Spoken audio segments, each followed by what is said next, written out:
everyone, it is Joshua from Dynamite Studios, and today I bring you a very weird review of the Star Wars Prequel trilogy. So, I always thought Star Wars was going to be super stupid and just dumb, and yes, one and a half of the movies were stupid and boring. But I actually fell in love with, especially half of Attack of the Clones and Revenge of the Sith. Revenge of the Sith is a masterpiece of film and cinema, and I really like to dive through and see why it's so good, eventually, not now. But for now, we're just doing a review of these prequel trilogies, and thank you for watching. Let's jump into this review.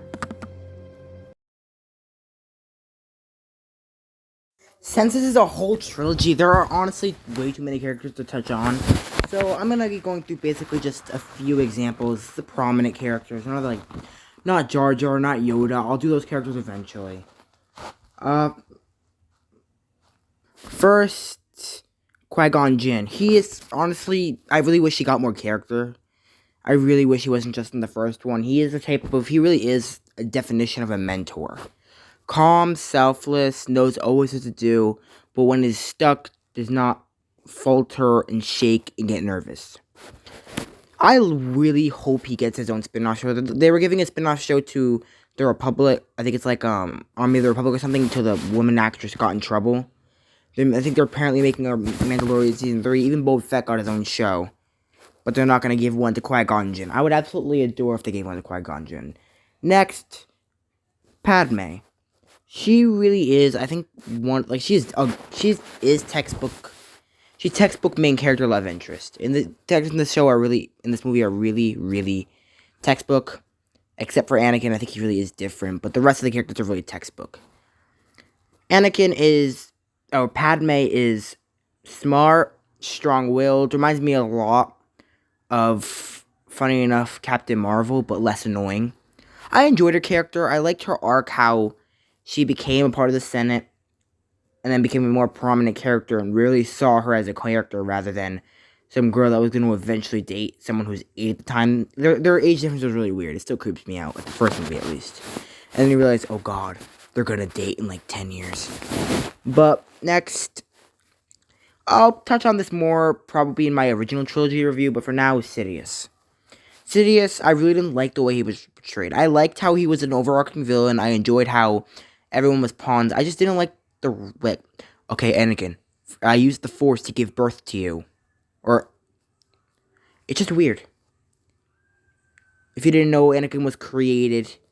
He never had a father. Sidious used the Force to make him alive. And I think he was a great villain. I didn't like how controlling he was, though. It just didn't make sense. No way he thought these two would date. No way he was able to give people dreams. Just no. This is some Rey Skywalker Force healing stuff. No. Yeah, I did say Skywalker. That was a mistake. I haven't seen those movies. I've just seen memes on the internet, to be completely honest. And I've seen a few clips. Next, Anakin.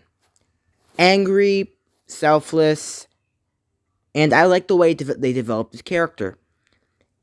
In the first movie, he was a slave. He was, broke to the backbone, making him know what that's like. In the sequel, they slowly hint at what he's going to do in the Revenge of the Sith, because he talks about ending death. He talks about not wanting anyone to suffer and wanting a one-person republic, thinking the Jedi are wrong. I think this is great development and some of the best I've seen in a character.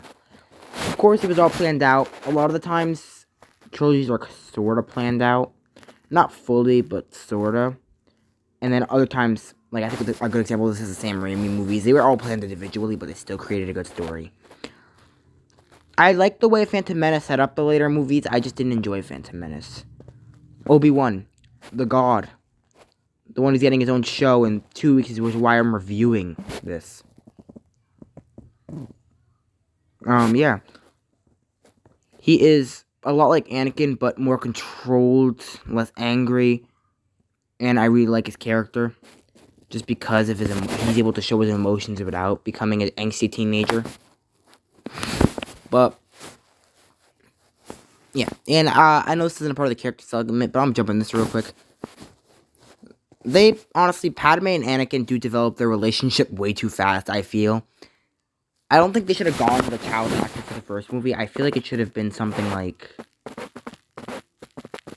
they start off with like a teen, like someone who's already in the Jedi Order, but give a backstory, like Anakin, like work Anakin's Phantom Menace arc into that movie, just a small portion, like a flashback. They also could have developed Padme's relationship by making her a little younger. Just me. Of course, there's only a 5-year difference. It really isn't that bad. It just looks weird on screen. Yeah, but on that note, let's get into plot. Star Wars Episode 1: A Phantom Menace follows Anakin Skywalker, Obi-Wan Kenobi, and Qui-Gon Jinn and Padme something as they traverse the galaxy, trying to stop an uprising on Naboo, while defeating Sith Lords come back and try to kill the Jedi with a mysterious leader in the background planning his revenge. This is, I think, the worst movie in the series, in just the most mediocre movie I've ever seen. I guess some pluses about it would be I really like Qui-Gon Jinn. I thought the kid for the normal scenes was fine. I thought it set up Anakin's journey pretty well. I thought for the entire series, the sound effects and our music are top notch. I like how it wasn't afraid to kill Qui-Gon Jinn. I liked that part a lot, especially. It's very memeable. Yeah. And then, things I didn't like about it. The child actor, no disrespect, he was literally like, 8 years old at the time. Terrible at sad scenes. Really boring. The age gap in that movie is the most cringy. I think the most cringy is probably episode 2, but I still thought it was good cringy. This is bad cringy. And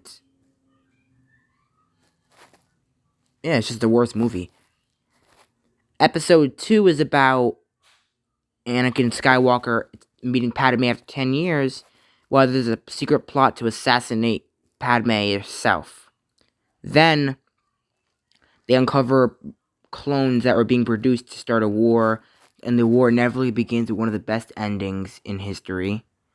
And the Jedi have to scramble to stop that and Count Dooku as he tries to raise an army big enough to destroy the Republic. This movie had no right to be as good as it was. Some pluses about it as I liked Anakin in this movie. I know it's weird. I liked Padme in this movie. I like Obi-Wan in this movie. The characters are just generally very good. The battle scenes are pretty good, and that ending, I just liked the ending. I thought it set up Clone Wars perfectly, the show, which I have not seen, and I'm not planning to see for the next 5 or 6 months. I'm not going to watch that for a while. I'm really busy this summer. I like the way it built on Phantom Menace in every way. Battle scenes, dialogue, sound effects, Yoda's CGI is amazing. Just so many things that are good about this movie, although I do have some notes. The ending, not the ending, it takes a while to pick up. Like 15 minutes to pick up. Which is an issue I have a lot of movies. There are a few movies I think that pick up good.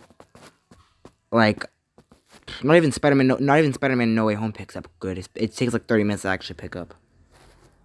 But, yeah, a lot of movies don't pick up pretty good. Like, the only movies I can really think of are Doctor Strange. Shazam picks up pretty well, too, for some reason. It was a cheesy Christmas movie I reviewed a little bit ago. And yeah. Star Wars Revenge of the Sith is about Anakin Skywalker turning to the dark side after seeing visions implanted by Palpatine in his mind. This is a really sad betrayal, and I think the reason he turned to the dark side is love, which the Jedi warned against. This leaves Obi-Wan, after defeating Grievous, having to fight his friend and lifelong brother in one of the saddest battles of all time. This movie, again, had more right than it really should have been. It's so good.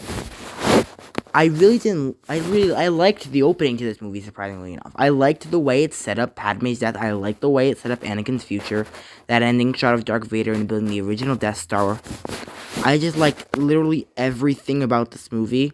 Nothing. I really have very, very, very, very few issues with it. Good things, the entire Mustafar battle, the General Grievous battle. Even I really didn't feel attached to the characters in the slightest in the other movies. Attachment and likability are different. I liked them, I didn't feel attached. But I just felt bad for Anakin and Obi-Wan and Padme at the end of this movie. I don't know what it is. I think it's the way they said. I think it's the way they built attachment through this one movie, and I think they used the time perfectly. 2.5. They were awarded 2.5 hours, obviously, and I think they did it literally perfectly. It's funny how even a Star Wars movie is longer than Multiverse of Madness, but yeah, it was still really good, I think, and I still really enjoyed Revenge of the Sith. I do have two notes. For one, I do think that his portrayal of Padme in general is weird and unplanned. He just portrays him randomly. I get it's because of the Sith, and I do like the reason. I just think it could have been played out a little more. They could have removed like 5 or 10 minutes of that. They could have removed like 5 minutes of the dream segment or whatever, and just snuck that in there. Would have been way better. Not even 5 minutes, maybe like 3 more minutes of him just talking would have been nice. It would have been nice like right after Obi-Wan learned of their relationship, I think. And two, I feel like it's cringe. This is the second cringiest movie. I think that one was the less cringy movie, but like this is still very cringe. And another plus, I like the way it set up the original trilogy. An old friend wants to teach you a trick he learned. And that ending scene is great. And that's the notes I have on plot. Next, we'll be going into action scenes. This movie, or this trilogy rather, I think has a really lot of good action scenes. The one that's playing on the screen right now, or was playing, was the Geonosis fight, which is again a good action scene, but it doesn't really embody the heart of Star Wars. Yeah, I can talk about the Mustafar fight all day, but I'm not, because it's been dead to rights. Duel of the Fates has also been dead to rights too. Both those fights are cornerstones. Duel of the Fates, I think, is a little overloved. I do think it's a good action scene, but I think it deserve all the praise it gets. Although Mustafar fight deserves every single ounce of praise it gets.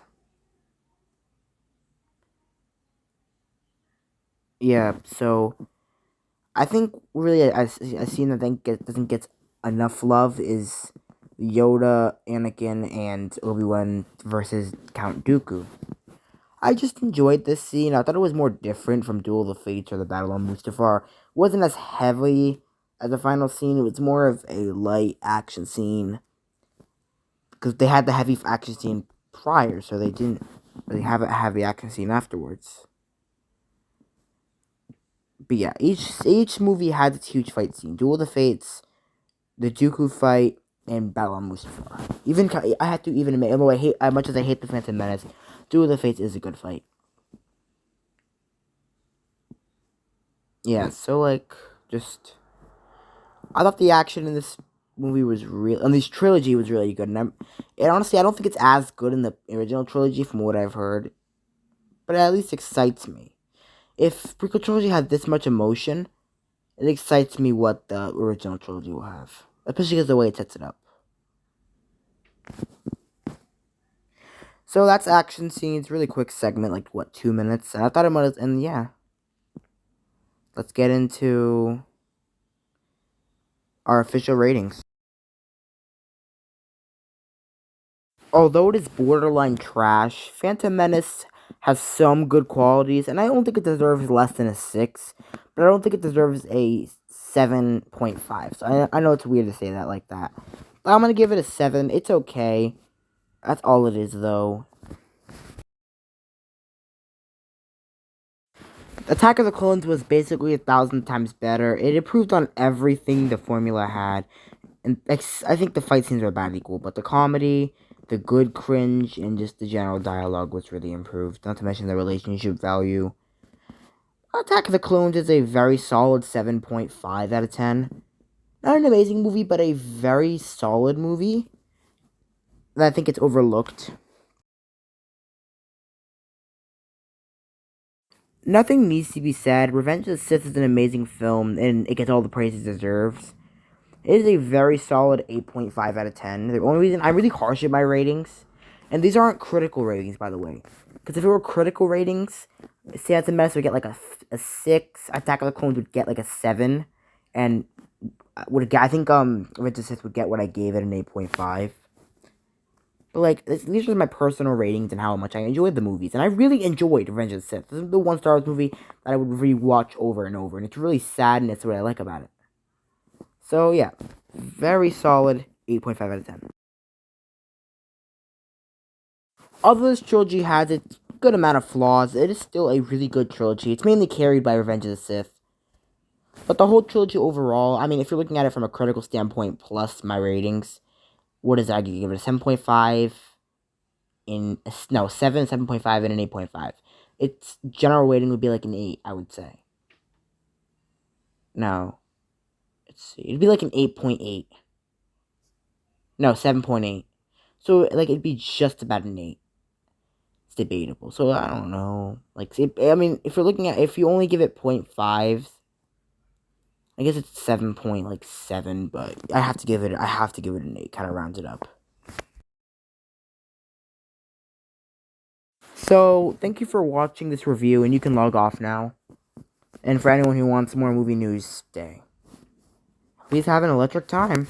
So, I do have my entirety of rest of May and all of June planned out, and the reason I may explain this is because in lead up to Jurassic World Dominion, which I'm watching June 14th, I'm going to make a Jurassic World review of 1 and 2 on the 10th, 7/10. And this is important to announce, because just to give you guys a little heads up. I will also be reviewing, the original trilogy is super far off that review, because I'm going to be reviewing the Thor trilogy, I'm doing Thor Love and Thunder, Obi-Wan Kenobi, Miss Marvel.